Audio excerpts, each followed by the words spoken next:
सो hi guys, कैसे हैं? उम्मीद करते हैं अच्छे होंगे। भारत बनाम दक्षिण अफ्रीका का दूसरा मैच समाप्त हो गया और भारत हार गया है पूरे 3 विकेट से।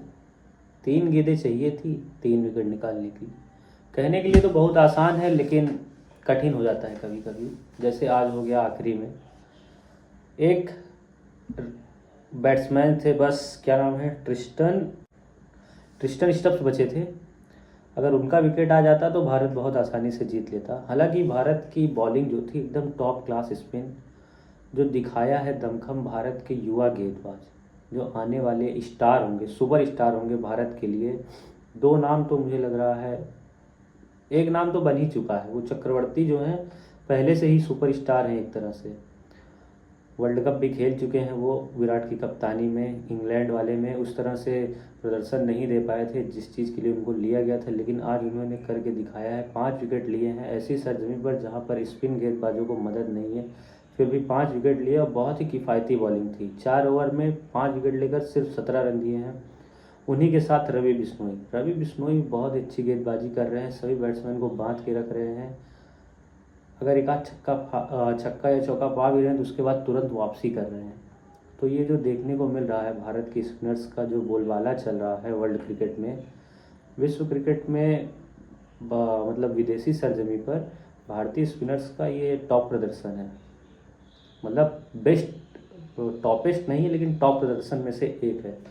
तो भारत थोड़ा सा बैड लक की वजह से मैं कहूँगा कि यहाँ हारा है मैच, क्योंकि एकदम क्लोज जाके हारा है। आखिरी के जो 12 13 14 बॉल थी लगभग, उन्हीं में जो 5 चौके 6 चौके पड़ गए, तो वहाँ पे शायद भारत की फील्डिंग, बॉलिंग और कप्तानी में थोड़ी चूक हो गई, क्योंकि जिस तरह की बॉल फेंक रहे थे उस हिसाब से फील्ड नहीं लगी थी, या फिर जिस हिसाब से फील्ड लगी थी उस हिसाब की बॉल नहीं फेंक रहे थे, यही कहना चाहूँगा। कि तो बॉलर अर्शदीप और आवेश खान ने आखिरी के वही 3 ओवर किए हैं लगभग, तो उन्हीं लोगों में वो 5 6 चौके गए हैं। तो थोड़ा कहीं ना कहीं उनमें गलती हो गई। शुरू में तो अच्छी गेंदबाजी की है, दोनों विकेट निकाल के दिए हैं और स्पिनर्स ने तो अच्छा प्रदर्शन किया है, लेकिन बैटिंग बहुत पुअर थी। कोई भी बैट्समैन अपने हिसाब से नहीं खेल पाया जिस हिसाब से जाने जाते हैं। अगर 1 से शुरू करें 11 तक, कोई भी नहीं। हार्दिक पांड्या ने 39 रन हालांकि बनाए, पर उनकी इनिंग जो थी ना वो इफेक्टिव नहीं थी।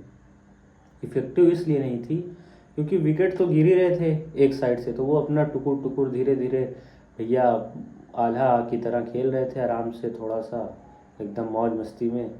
तो धीरे धीरे खेल रहे थे, विकेट भी गिर रहा, तो जो सामने वाला बैट्समैन था उस पर प्रेशर भी बन रहा था।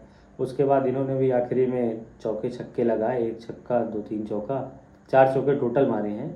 आखिरी की बात कर रहा हूँ, 2 3 चौका मारे। तो फिर उसके बाद भी तो आउट ही हो गए 39 रन बना के, तो इतना टिकने का कोई खास मतलब निकला नहीं। अगर वो चाहते तो शुरू में ही 39 रन अगर मार देते, हालांकि कहने के लिए बहुत आसान है पर थोड़ा सा कठिन हो जाता है, पर फिर भी हार्दिक पांड्या उनके लिए इतना भी कठिन नहीं था। कोइटजे जो बॉलिंग करा रहे थे वो तो उनके टीममेट ही हैं, मुंबई इंडियंस के साथी हैं एक तरह से, तो उनकी बॉलिंग को तो वो काफ़ी नेट्स में खेले हुए हैं, तो उनको अनुभव है उस चीज़ का, अभी पिछले ही सीज़न। बाकी उनकी बॉलिंग में उनकी तरफ से मैक्रो जैनसन ने बढ़िया विकेट निकाल दिया पहले ही ओवर में संजू सैमसन का, और अभिषेक शर्मा भी फ्लॉप ही कहूँगा क्योंकि पिछले 2 मैच से 3 मैच से वो चल नहीं रहे हैं। तो सूर्य कुमार यादव का भी फ्लॉप प्रदर्शन रहा। खैर वो तो एक इंटरनेशनल पे टॉप बल्लेबाज है, तो 1 2 मैच में कोई खास फर्क पड़ता नहीं। तिलक वर्मा भी एक अच्छी स्टार्ट लिए हुए थे, 20 रन बनाकर आउट हो गए। अक्षर पटेल बहुत ही अच्छी बल्लेबाजी कर रहे थे, मतलब भले ही 100 के ऊपर का था, 100 110 का स्ट्राइक रेट, लेकिन जो बैटिंग कर रहे थे जिस हिसाब से लग रहा था कि एक अच्छी स्कोर पर ले जाएंगे। अगर अक्षर पटेल और हार्दिक पांड्या का अगर अच्छी पार्टनरशिप हो जाती, मगर बैड लक के चलते हुए, एक जो कहते नहीं है कि किस्मत किस्मत की वजह से वो आउट हो गए। हार्दिक पांड्या ने शॉट मारा, बॉलर वो कोई स्पिनर था, तो वो तो बाहर निकले हुए थे। अक्षर पटेल बस उसने हाथ लगा दिया, वो तो बस फील्ड कर रहा था, हाथ लग के डायरेक्ट स्टंप पे लगी तो आउट हो गया। तो ये बैड लक था अक्षर पटेल के साथ। अक्षर पटेल हालांकि बहुत अंडररेटेड प्लेयर में से एक हैं, ज़्यादा लोग उनको बहुत बड़ा प्लेयर नहीं मानते, मगर उन्होंने क्रूशियल मैच और क्रूशियल परफॉर्मेंस निकाल कर दी हैं भारत के लिए। टेस्ट हो, ओडीआई हो, T20 हो, सभी मैच, सभी फॉर्मेट में उन्होंने कई ऐसी जगह पर रन बनाए हैं जहाँ पर अच्छे अच्छे बैट्समैन पीछे हट जाते हैं, मतलब चूक जाते हैं। पर एक स्पिनर और बैट्समैन होने के नाते इनको इतना बड़ा बैट्समैन नहीं माना जाता, पर उन्होंने बैटिंग करके दिया है हर फॉर्मेट में। तो अक्षर पटेल ने अच्छी बल्लेबाजी की। उसके बाद रिंकू सिंह अच्छा प्रदर्शन नहीं दे पाए, एक चौका नहीं लगाए थे, वो चौका जाने वाली थी पर फील्डर ने बचा लिया था। और क्या नाम है इनका, अक्षदीप सिंह, उन्होंने बड़ा प्यारा छक्का मारा था, सबसे लंबा छक्का पूरे मैच का। उनको MMT 5 लाख रुपए शायद कैश प्राइस है उसका, वो मिलेगा। तो ये तो अच्छी बात है कि एक बॉलर ने इतना लंबा छक्का मारा, जबकि दोनों ही टीम में बहुत प्रतिभाशाली और गदाशाली बैट्समैन थे। पावर से भरपूर सूर्य कुमार यादव हुए, हार्दिक पांड्या हुए, संजू सैमसन हुए, और दक्षिण अफ्रीका में तो क्लासेन हुए, मिलर हुए, ट्रिस्टन स्टब्स हुए, विजय हेनरिक्स हुए। उसमें तो बहुत सारे हैं, कोई एक का नाम गिनाऊँ क्या? उसमें तो पावर हिटर्स की भरमार है। भारत में पावर हिटर्स नहीं, क्लासिक बैट्समैन देखे जाते हैं। तो ये थोड़ा सा अंतर है भारतीय बल्लेबाजों और विदेशी बल्लेबाजों में। बाकी उनकी बैटिंग कुछ खास नहीं थी, बहुत ही अच्छी बॉलिंग किया अपने वरुण चक्रवर्ती ने, 5 विकेट निकाल कर दिए, उनके बेस्ट परफॉर्मेंस में से एक है। कितनी बार 5 विकेट लिए हैं ये मुझे शायद देखना पड़ेगा, 1 मिनट देख लेता हूँ। लेकिन और उनका साथ दिया है बहुत ही अच्छा रवि बिश्नोई ने। हाँ तो गाइज, वरुण चक्रवर्ती का जो बेस्ट परफॉर्मेंस निकल कर आ रहा है वो आज के ही मैच का है। 5 विकेट लिए हैं 17 रन देकर 4 ओवर में। और उसके बाद उनका बेस्ट परफॉर्मेंस है IPL 2021 का, जिसमें उन्होंने 15 डॉट बॉल फेंकी थी, 3 विकेट लिए थे 13 रन देकर। उसके बाद 2018 का T20 लीग था, उसमें भी उन्होंने लिख के आ रहा major helping Madurai win the title. और विजय हजारे ट्रॉफी 2018-19 में उनका बेस्ट परफॉर्मेंस था, 22 विकेट लिए थे, picking up 22 wickets in 9 games. तो उनका ये बेस्ट परफॉर्मेंस था। और ये बेस्ट परफॉर्मेंस इसलिए भी बेस्ट हो रहा है क्योंकि विदेशी सरजमी पर है, जहाँ पर उछाल है, बाउंस है, स्विंग है, फास्ट बॉलर्स को ज़्यादा मदद है, और वहाँ पर स्पिन का कारनामा और जादू चले तो ये एक तरह से जादू ही कहेंगे, कारनामा ही कहेंगे। तो वो उन्होंने करके दिखाया है।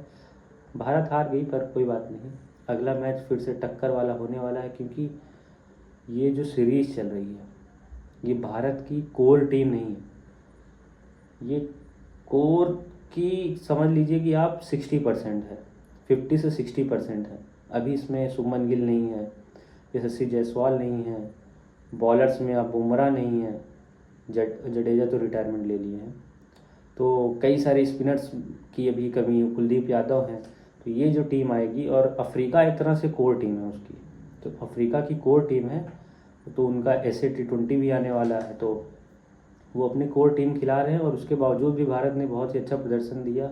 भारत जीत ही रही थी, थोड़ा सा बैड लक की वजह से हार गई, पर फिर भी बहुत अच्छा परफॉर्मेंस था। इसी के साथ वीडियो को यहाँ पर समाप्त करते हैं। और जो तीसरा मैच होने वाला है बहुत ही टक्कर वाला मैच होगा, क्योंकि इसलिए मैं कह रहा हूँ क्योंकि जो ये दक्षिण अफ्रीकाई प्लेयर हैं वो बहुत ही ज़्यादा, मतलब क्या कहते हैं उसको, एनिमेटेड दिख रहे हैं, बहुत ही ज़्यादा एग्रेशन से भरे हुए दिख रहे हैं मैच जीतने के बाद। क्योंकि पिछला मैच वो जिस तरह से हारे हैं एक तरफा, उसके बाद थोड़ा सा नोक झोंक भी हो गया था सूर्या, संजू और जैनसन में।